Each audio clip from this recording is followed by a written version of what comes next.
Nosso deputado entrou, a gente vai convidar o nosso deputado para a nossa prosa.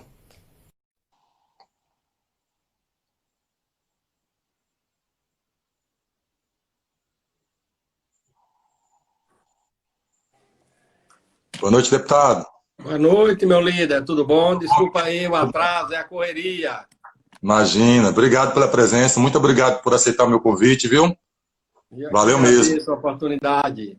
Prosa com Lampião aqui. Toda semana a gente vai receber um convidado para falar dos temas da atualidade, né? Falar de política, Uhum, falar de pandemia, falar de economia, né? Do que interessa a nossa comunidade, né? Boa noite, uhum, Sara, George, muito obrigado pela presença. Deputado, vamos lá. Vamos começar a nossa prosa, né? Prosa, uhum. a gente vai falando informalmente, né? Eu queria que o senhor falasse um pouco, para começar, da trajetória do senhor, para quem está assistindo a gente aí. Bom, então, boa noite. Queria lhe agradecer, Cristiano, pelo convite, pela oportunidade. Queria lhe parabenizar Nada. pela sua iniciativa. E eu vou me apresentar rapidinho aqui para a nossa turma. Eu sou o deputado Jacó Lula da Silva. Eu nasci em Jacobina e, na minha adolescência, nos anos 80, eu vim para Irecê, me estudar na Uhum. antiga Exagre. Me formei em 84 e a partir daí comecei um trabalho aqui na região. Naquela época a gente chamava de agricultura alternativa. Essa Sim. feira orgânica que tem hoje em Irecê, que é grandiosa, nós começamos esse trabalho na década de 80, ou seja, quase 40 anos atrás, né? Aham. Então, nós começamos o trabalho naquela época com os agricultores, organizando a produção, né, fazendo um trabalho de informação de cidadania. E no ano Sim. de 90 nós criamos uma ONG. Em 89 criamos uma ONG aqui em Irecê, chamada Garra, que é dos mais antigos, lembra, que é o Grupo de Apoio à Resistência Rural e Ambiental aqui de Irecê. E em 90 nós criamos o CAA, que é o Centro de Assessoria do Açuruá, lá em Gentil do Ouro, em Gameleira do Açuruá. E essa Sim. entidade trabalhou e trabalha, né, até hoje, junto aos agricultores familiares na dimensão do desenvolvimento local. Então, a gente Sim. trabalha a parte da formação, da educação, na perspectiva da convivência com o semiárido, Aham. e a partir daí você desenvolve várias temáticas a partir dessa dimensão. E a outra questão que a gente trabalha muito é a questão de tecnologias sociais, de construção de práticas de tecnologias sociais adaptadas ao nosso clima, que podem ser Sim. replicadas e adaptadas em outras propriedades. A exemplo disso, uma das coisas que a gente trabalhou muito no debate da formação com as famílias, dois aspectos do ponto da criação de animais, né? A gente Certo. sempre conversava com as famílias, Cristiano. Por exemplo, nós estamos aqui no sertão que tem uma dificuldade de água. Então, é Isso. melhor você criar uma vaca que bebe 54 litros de água por dia, ou uma cabra que bebe 6, ou uma Sim, claro. galinha que passa uma semana para beber 1 litro de água. Então, Sim. levando a discussão nesse debate para uma coisa bem real da vida, para as pessoas pararem para pensar, né, e analisar a sua Uhum. dificuldade. Um Sim, outro sim. aspecto que nós começamos a trabalhar muito, e isso virou política pública, foi o aspecto da captação da água de chuva. Porque também tinha o mito que aqui no sertão não chovia, que é a terra da seca, do povo morrer de fome. Né? Isso era um mito. Uhum. Né? Aqui no sertão Sim, chove, o problema é a regularidade, né? claro, A claro. quantidade que chove em cada período, enfim, tem uma série de fatores. Sim, sim. E nós E a gente tem passamos que a aprender a trabalhar conviver, né? A palavra que o senhor exatamente falou aí é convivência com a seca, né? A gente não tem como vencer a seca, né? É isso, convivência.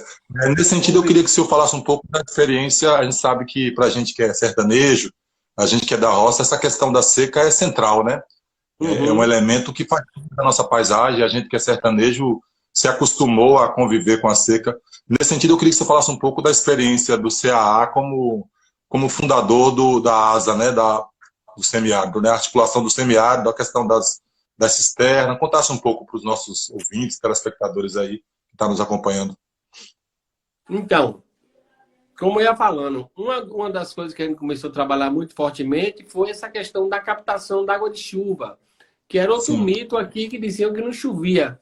Então a gente começou a Aham. construir as cisternas, isso em 87, 88, quer dizer, há 40 anos atrás, né? Sim. Há 30 e tantos anos atrás, 33, 34 anos atrás.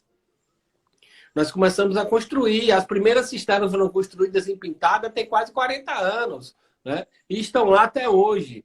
Então, nós começamos a construir a cisterna para quê? Pegar a água da chuva que cai no telhado e armazena. Essa Uhum. água, uma família, por exemplo, com 5 pessoas, ela consome 16 mil litros de água por um período de 8 meses, água para beber e cozinhar. E uma Sim, casa com sim. 50 metros quadrados, 40 metros quadrados, tem um telhado suficiente para encher uma cisterna de 16 mil litros de água doce. Sim, Então, nós sim. começamos a trabalhar muito fortemente essa questão da água de chuva, tanto para o consumo humano, quanto para a questão da produção de alimentos no quintal, quanto para a Sim. criação de animais, que é a questão da primeira, segunda água, né? E a partir do governo Lula, isso virou uma política pública, e nós construímos milhares e milhares de cisternas aqui no semiárido baiano e brasileiro, e isso é uma política que se tornou referência para todos nós. Sim. Inclusive premiada, né, internacionalmente. Essa política pública da cisterna, ela é revolucionária, né? Ela é revolucionária. Exatamente. Na medida que a gente consegue captar a água da chuva, né, que é irregular, né, que a gente chama de estiagem, né? Que muita gente Uhum. também confunde, né, a seca com a estiagem, né? A estiagem é esse regime de chuvas já tradicional do sertão, de chover 2, 3 meses por ano e ter aquele período de 9 meses, né? 9, 10 meses sem chuva, né? Que é a estiagem, né? E tem a Uhum. seca, que é quando nós temos aquele período que está previsto para chover, não chove, né? Que é a seca, né? Esse período de seca. Então, a cisterna, na medida que a gente consegue captar, né, a água da chuva, a gente resolve o principal problema, que é a água para consumo, né? O principal problema. Então, essa Exatamente. política é muito boa, né? É exatamente. E a perspectiva não é do conviver com, é conviver com o clima.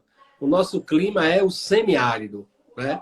Sim, Então, é sim. aprender a conviver com o nosso clima. Então, essas tecnologias sociais, elas apontam exatamente para isso, que é possível, sim, viver aqui bem, criar bem, né? Desde que você leve em conta o seu ambiente que você está envolvido, né? Então, que você crie coisas que são adaptadas ao ambiente, que você plante coisas que são adaptadas ao ambiente, né? Por isso que nessa perspectiva, por exemplo, nós achamos uma afronta com essa nossa dimensão. Por exemplo, você está aqui no sertão, numa área dessa do semiárido, e você querer, por exemplo, plantar banana irrigada. Um pé de banana consome 150 litros de água por dia, minha gente. Então, não é uma cultura Sim, adaptada, isso é uma afronta ao nosso clima. Então, para você ver a dimensão do olhar das coisas. Então, a gente precisa ter essa dimensão de levar em conta o nosso clima, o nosso ambiente, para a partir daí desenvolver a convivência. Então, nós trabalhamos muito isso com os agricultores familiares da região. E com o governo Lula ampliou-se as políticas públicas. E aqui na Bahia, quando o governador Jacques Wagner ganhou as eleições, também nós tivemos um salto, né, no diálogo com a sociedade civil, no primeiro mandato de Lula e no segundo, muitas conferências, uhum, discutimos praticamente todas as temáticas de forma horizontal, com envolvimento, participação e empoderamento da sociedade civil. Então, se deu uma experiência extremamente positiva e nós tivemos a oportunidade de ser protagonista desse processo todo, representando a nossa instituição, e nesse processo a gente foi se consolidando enquanto liderança política aqui do território de Irecê, sim, Lampião, sim. Cristiano. E a gente percebe também essa questão da convivência com a seca, que você tem uma série de políticas públicas que devem ter pensado integradas, né? Tem a questão da Uhum. água, tem a questão da segurança alimentar, tem a questão do sol, né? Que você pode aproveitar Isso. para gerar energia, né? Energia Uhum. eólica também tem um potencial muito grande, né? Entrou aí Jason, Solar, então.